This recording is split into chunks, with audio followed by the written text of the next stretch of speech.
Yeah, that's all the regular information. Now, what about the fun information? Well, here's a fun one. This was the final theatrical movie of Ricardo Montalban before he died. Who's Ricardo Montalban? He's the guy that played Khan in Wrath of Khan. Oh, really? Yes. Wait, who is he in this movie? He was the head of council in this movie. Yeah, he was like the old ant. Oh, Old ant guy. okay. I know who that is. And also, who else was in this movie, Mike? You know who else was in this movie?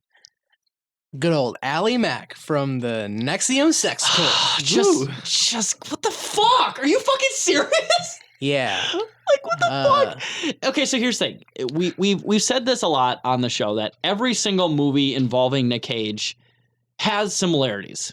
So this episode is sex predators. In the last movie we watched, The Weatherman has a fictional sex predator. This one has a literal real life sex trafficker. Yeah. As a role. As a character. Yeah, Ghislaine Maxwell Jr. is in this movie. And to be fair, I think the person who was essentially the leader of this cult is now in prison for, I believe, the rest of their lives, correct? The rest of a few people's lives. I was just looking at Wikipedia. It's 120 years. Oh, yeah, and this person basically played second fiddle to that. And as far as I'm aware of, she hasn't been sentenced to prison yet. I don't know. This person who literally trafficked women and branded them as part of this weird sex cult? I mean... She's not getting any prison time? Really? Prison's no place for a lady. That's true. Or Nicolas Cage. I know that was pretty light-hearted trivia, but it just gets more fun from there. Just before the release of this movie, most of the employees of DNA Productions were laid off, and the studio was closed. So a lot of people out of work after this one. Tom Hanks. More like bomb thanks. Yeah.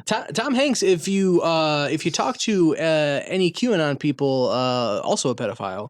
Wait, really? Well, to be fair, he got Greek citizenship specifically so he could molest kids. Did you hear that one?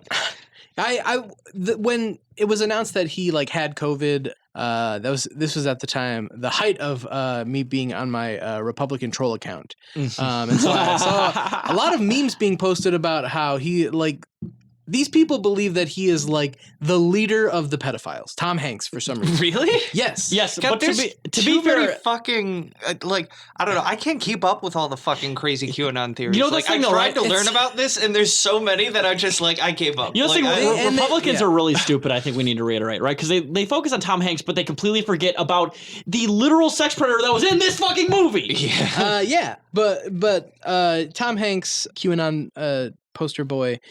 Originally conceived of the idea for an animated film based on the Ant Bully book after reading it with his child. So he, I think, was one of the producers on this. Oh, interesting. Okay. And to be fair, talk about producers. Did he produce other things involving children? I think QAnon people think he did. Yeah, sound off in the chat real quick, folks. QAnon people tweet at us. We'll definitely be respectful when we reply. You know what? I think we should follow a bunch of Q people and then they follow us back and then we just post Q content from now on. We should do that. I don't want to do that. By the way, isn't the Cage Fight podcast? We're the Q Fight podcast. No. We got our first spam DM to the Twitter account last night. Oh, I shit. did see that. Yeah. I was sitting on the couch with my partner when my phone lit up and on the screen says, "Oops, you caught me in the shower." Something. Here's a photo of my ass. It's like a picture of an ass. Wait. It said, really? Here, you know what? I get shit like that all the time on Twitter, and it bothers. Instagram in particular. I don't have a ton of trivia for this, so I can go ahead and read off this DM that we got. Yes, please. Last night. That rocks. To the Cage Fight Twitter account. It got deleted. Oh yeah, I deleted that. I'm sorry, I didn't realize it would delete everywhere. One, I thought maybe one of my friends at one point mentioned that was Jess's ass, I bet. One of my friends firm, very firm. Yeah, it was Jess's ass is very then firm. It's definitely not my ass. Oh, it is definitely Jess's ass. Let me tell you. So the role of Momo, Lucas's grandmother, was originally voiced by Shirley MacLaine, and was eventually recast with Lily Tomlin. And the same thing happened with the Bruce Campbell character, which was originally Alan Cumming. Wait, Bruce Campbell's in this movie? Yeah. Yeah. Who? Yeah, he's one of the ants. He's the scout ant. Yeah. How the fuck did I not notice that? I love Bruce Campbell. Big fan. Big fan of Bruce I didn't know Campbell. this was a Sam Raimi movie. Just kidding. Sam Raimi would have done a better job directing it. For sure. And the last piece of trivia I have is that this is the first theatrically released animated movie for Nicolas Cage. Oh shit, are you serious? Yeah. Well, it's Nicolas Cage. Why Oh not? yeah, no. A Christmas Carol, the movie came out before this, but that was only on TV. Theatrically released movie by Nicolas Cage. Yeah, that's what I was. Yeah, and Christmas Carol also doesn't count because it fucking blows hard chunks. And he's My barely guy. in the fucking thing. Yeah, he's yeah.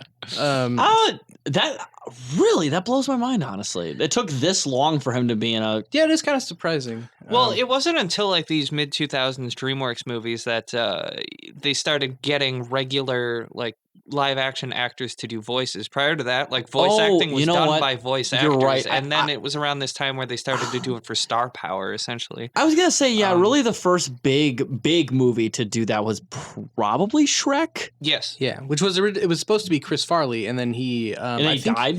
right? He wasn't able to do it. Because he died. You know, I think it was. He was busy doing speedballs. I think he got. I think he got taken in by Donald Trump, and a clone of him overdosed on heroin and cocaine. That was it. Heroin and cocaine mixed together. Yes. So I believe I know that because I know what a speedball is only because it's what both Chris Farley and John Belushi died of. Evidently. Yes. Yeah. And they both should have been Shrek, but instead we got a mentally challenged Scottish man to do it. He's Canadian. Thank you very much. He was born in Scotland. To be fair, to say mentally challenged because it's implied by Canadian. That's true. Yes. All of our poutine fucking Maple Monkey listeners, you've been fucking wrecked. Whoa. Wait, poutine. Putin? Whoa! Poutine? My God. More like poop-teen. Mm-hmm. Fucking you know what I call Canada? Loses. Russia Junior. Bunch of commies. Every time we get followed, it gives us a timestamp, and it's in Toronto time. Yes. Which basically it's kind of Moscow if you think about it. You know why they got free healthcare in Canada? Because all the frickin' liberals are knocking up their daughters. All those commie liberals, those Putin commie liberals. Yeah, commie liberals. Yeah, those commie liberals. Man, we just fucking wrecked those Canadian Canuck fucks. We Canucked those fucks. Yeah, we cucked those Canucks. Cucknuck. Cucknuck. Okay. Is that all you have for trivia? Yeah, that's all I got. Okay, well... That was like 20% trivia and 80%... Yelling. That was 80% xenophobia. Yeah.